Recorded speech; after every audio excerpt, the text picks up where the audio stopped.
মধ্যপ্রাচ্য জুড়ে বাজছে তৃতীয় বিশ্বযুদ্ধের দামামা। আর এরই মধ্যেই আমাদের হাতে এসে পৌঁছেছে গুরুত্বপূর্ণ আন্তর্জাতিক সংবাদ।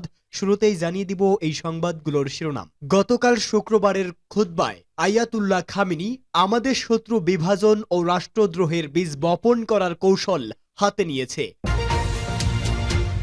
এরপরেই জানাবো ইসরায়েলি হামলার মাঝে লেবানন সফরে ইরানের পররাষ্ট্রমন্ত্রী। জানাবো পশ্চিম তীরে ইসরায়েলের অভিযানে হামাসের শীর্ষ কমান্ডার নিহত। এদিকে হিজবুল্লাহর অস্ত্র পাচার ঠেকাতে লেবানন সিরিয়া সীমান্তে ইসরায়েলের বিমান হামলা। সর্বশেষ জানিয়ে দিব এবার হিজবুল্লাহর সম্ভাব্য প্রধানকে লক্ষ্য করে ইসরায়েলের বিমান হামলা। এতক্ষণ শুনছিলেন সংবাদ শিরোনাম, এবারে বিস্তারিত। গতকালের জুম্মার খুতবায় যা বললেন খামেনি। আজ প্রায় 5 বছর পর জুম্মার নামাজের ইমামতি করেছেন ইরানের সর্বোচ্চ ধর্মীয় নেতা আয়াতুল্লাহ উজামা খামেনি। খুতবায় রেখেছে গুরুত্বপূর্ণ বক্তব্য। তেহরানে খামেনিকে এক পলক দেখার জন্য ও তার বক্তব্য শোনার জন্য হাজার হাজার মানুষ জামায়াত হয়। প্রায় 5 বছর পর জুম্মার নামাজের খুতবা দেন তিনি। গতকাল শুক্রবার এই তথ্য জানিয়েছে কাতার ভিত্তিক সংবাদ মাধ্যম আল জাজিরা। উপস্থিত জনতার উদ্দেশ্যে খামেনি বলেন, আমাদের শত্রু বিভাজন ও রাষ্ট্রদ্রোহের বীজ বপন করার কৌশল হাতে নিয়েছে। তারা চায় মুসলমানরা একে অপরের বিরুদ্ধে শত্রু হোক, একে অপরের বিরুদ্ধে লড়ুক। কিন্তু তারা ফিলিস্তিনি, লেবানিজ, মিশরীয় ও ইরাকি সবারই শত্রু। তারা ইয়েমেন ও সিরিয়ার মানুষের শত্রু।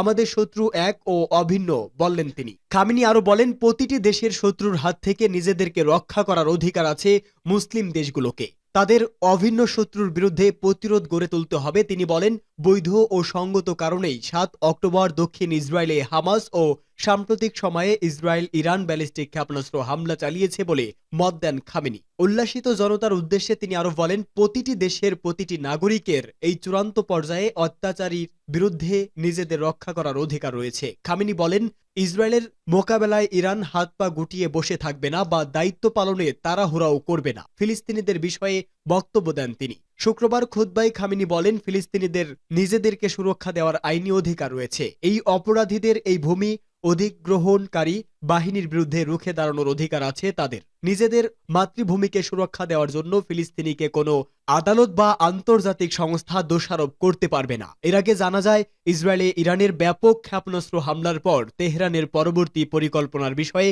খুতবায় আলোকপাত করতে পারেন খামেনি। প্রায় 5 বছরের মধ্যে এই প্রথম জুম্মার খুতবা দিয়েছে খামেনি। ফিলিস্তিনের গাজায় হামাস ইসরায়েল যুদ্ধের 1 বছর পূর্ণ হওয়ায় 3 দিন আগে ইরানের সর্বোচ্চ নেতা এই খুতবা দেন। তিনি রাজধানীর তেহরানে ইমাম খামেনি গোল্ড মোসাল্লা মসজিদে জুম্মার নামাজের ইমামতি করেন। ইসরায়েলি হামলার মাঝে লেবানন সফরে ইরানের পররাষ্ট্রমন্ত্রী। ইরানের পররাষ্ট্রমন্ত্রী আব্বাস আরাকচি লেবাননের রাজধানী বৈরুতে অবতরণ করেছে। লেবাননের রাষ্ট্রীয় গণমাধ্যমের বরাত দিয়ে তথ্য জানিয়েছে আল জাজিরা ও এএফপি। আরাকচি আসার কয়েক ঘন্টা আগেই বৈরুতের রফিক হেরিরি বিমানবন্দরের আশেপাশে এলাকায় বিমান হামলা চালিয়েছে ইসরায়েল।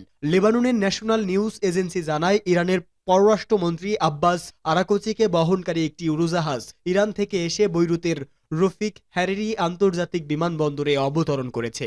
গত সপ্তাহে বৈরুতে ইসরায়েলি হামলায় হিজবুল্লাহ প্রধান হাসান নাসরুল্লাহর মৃত্যুর পর এটাই ইরানের কোনো শীর্ষ নেতার প্রথম লেবানন সফর। আরাকচি লেবাননের তত্ত্বাবধায়ক প্রধানমন্ত্রী নাজিব মিকাতি ও পার্লামেন্টের স্পিকার নাবি বেরির সঙ্গে বৈঠক করবেন। ইরানের স্পিকার হিজবুল্লাহর ঘনিষ্ঠ মিত্র হিসেবে পরিচিত। আজও অব্যাহত রয়েছে লেবাননের বিভিন্ন অংশ ইসরায়েলের বিমান ও স্থল হামলা। গতকাল শুক্রবার রাতে লেবাননের স্বাস্থ্য মন্ত্রণালয় বলেছে, আগের 24 ঘন্টা ইসরায়েলি হামলায় 37 জন নিহত হয়েছে, আহত হয়েছেন 151 জন। ইসরায়েলি সেনাবাহিনী বলেছে, লেবাননে যুদ্ধ চালাতে গিয়ে তাদের 9 জন সেনা নিহত হয়েছেন। ইসরায়েল গতকাল লেবাননের দক্ষিণ বৈরুতে টানা 11টি বিমান হামলা চালিয়েছে। হিজবুল্লাহ সংশ্লিষ্ট একটি সূত্র এ তথ্য জানিয়েছে। ইসরায়েল গত সপ্তাহে লেবাননে স্থল অভিযান শুরু করে। এরপর থেকে এ পর্যন্ত এটি সবচেয়ে ভয়াবহ হামলা বলেও দাবি করেছে সূত্রটি। দক্ষিণ বৈরুত হিজবুল্লাহর শক্তিশালী ঘাঁটি হিসাবে পরিচিত। পশ্চিম তীরে ইসরায়েলের অভিযানে হামাসের শীর্ষ কমান্ডার নিহত। পশ্চিম তীরে ইসরায়েলের অভিযানে হামাসের শীর্ষ কমান্ডার জাহি ইয়েসের আব্দো আল রেজেক আউফি নিহত হয়েছে। এ সময় তিনি সহ অন্তত 18 জন নিহত হয়েছে। ইসরায়েলের প্রতিরক্ষা বাহিনী আইডিএফ এক বিবৃতিতে তথ্য জানিয়েছে। নিহত কমান্ডার জাহাসি ইয়াসের আব্দু আল রেজেক আউফি পশ্চিম তীরের অস্ত্র সরবরাহকারীর ভূমিকা পালন করে আসছিলেন। বিবৃতিতে বলা হয়েছে, পশ্চিম তীরে তুলকারাম শরণার্থী শিবিরে ইসরায়েলের ওই অভিযানে হামাস কমান্ডার নিহত হয়েছে। এছাড়া ওই অভিযানে হামাসের আরও বেশ কয়েকজন সদস্য নিহত হয়েছে। নিহত কমান্ডার আউফিকে গত মাসে পশ্চিম তীরের আটপ্রেতে ইসরায়েলি সেনার উপর হামলার পরিকল্পক হিসাবে ভাবা হচ্ছিল। এরকম আরও অনেক হামলার পরিকল্পনা করছিল। এদিকে ফিলিস্তিন সরকার ঘনবসতিপূর্ণ ও দরিদ্র শরণার্থী শিবিরে ওই হামলার তীব্র নিন্দা জানিয়ে আন্তর্জাতিক সম্প্রদায়কে জরুরি পদক্ষেপ নিতে আহ্বান জানিয়েছেন। ফিলিস্তিনি প্রেসিডেন্টের মুখপাত্র এক বিবৃতিতে এই হামলার নিন্দা জানিয়েছেন। বিবৃতিতে তিনি বলেন, এ ধরনের হামলা কোনো পক্ষের নিরাপত্তা ও স্থিতিশীলতা আনবে না, বরং অঞ্চলকে আরও সহিংসতার দিকে ঠেলে দেবে। এছাড়া ফিলিস্তিনি স্বাস্থ্য মন্ত্রণালয় বলেছে, তুলকারামে হামলা চালানো একটি ভবনে, যেখানে একটি জনসমাগমপূর্ণ ক্যাফে ছিল। রেড ক্রিসেন্টের একজন স্বাস্থ্যকর্মী বলেছেন যে ভবনটি মারাত্মকভাবে ক্ষতিগ্রস্ত হয়েছে এবং ঘটনাস্থলে আগুন লেগেছে। ধারণা করা হচ্ছে ধ্বংসস্তূপের নিচে এখনও বহু মানুষ আটকে রয়েছে। আল জাজিরার সাংবাদিক নূর ওয়াহেদ জানান, তুলকারাম শরণার্থী শিবিরে চালানো ওই বিমান হামলা ছিল গত ২০ বছরের মধ্যে পশ্চিম তীরে সবচেয়ে বড় ও মারাত্মক হামলা। হিজবুল্লাহর অস্ত্র পাচার ঠেকাতে লেবানন সিরিয়ার সীমান্তে ইসরায়েলের বিমান হামলা। লেবানন কর্তৃপক্ষ জানিয়েছে, সিরিয়ার সঙ্গে সীমান্তে বড় আকারে বিমান হামলা চালিয়েছে ইসরায়েল, যার ফলে দুই দেশের মধ্যে সংযোগ স্থাপনকারী আন্তর্জাতিক সড়কে গাড়ি চলাচল বন্ধ হয়ে গেছে। আজ শুক্রবারের এই হামলার বিষয়টি এএফপির প্রতিবেদনে উল্লেখ করা হয়েছে। ভূমধ্যসাগরের তীরে অবস্থিত দেশ লেবাননের সঙ্গে ইসরায়েল ও সিরিয়া উভয় সীমান্ত রয়েছে। লেবাননে ইসরায়েলি হামলা তীব্র হওয়ার পর থেকে অসংখ্য নাগরিক এই সড়ক দিয়ে পালিয়ে সিরিয়ায় আশ্রয় নিয়েছে।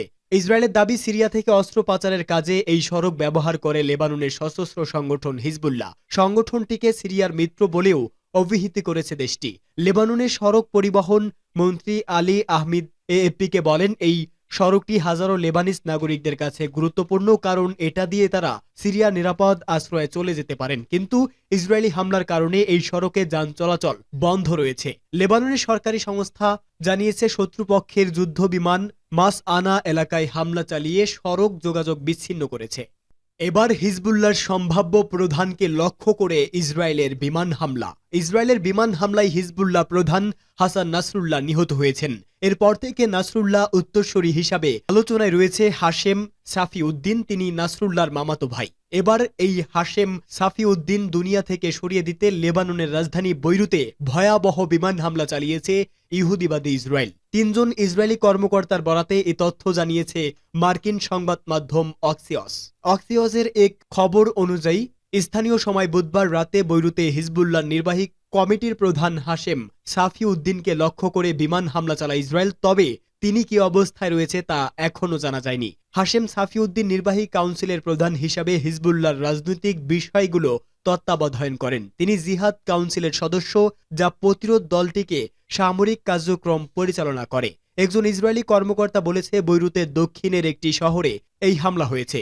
সেখানে হিজবুল্লাহর অনেক স্থাপনা রয়েছে। হামলার সময় হাশেম সাফি উদ্দিন গভীর ভূগর্ভের একটি বাংকারে অবস্থান করছিলেন। তবে হামলায় তিনি নিহত হয়েছেন কিনা তা এখনও স্পষ্ট নয়। লেবাননের সংবাদ মাধ্যমের বরাতে গত সপ্তাহে নাসরুল্লাহকে মারতে যে হামলা ইসরায়েল করেছে তার চেয়েও এবারের হামলা অনেক ভয়াবহ ছিল। তবে হতাহতের সংখ্যা এখনও জানানো হয়নি।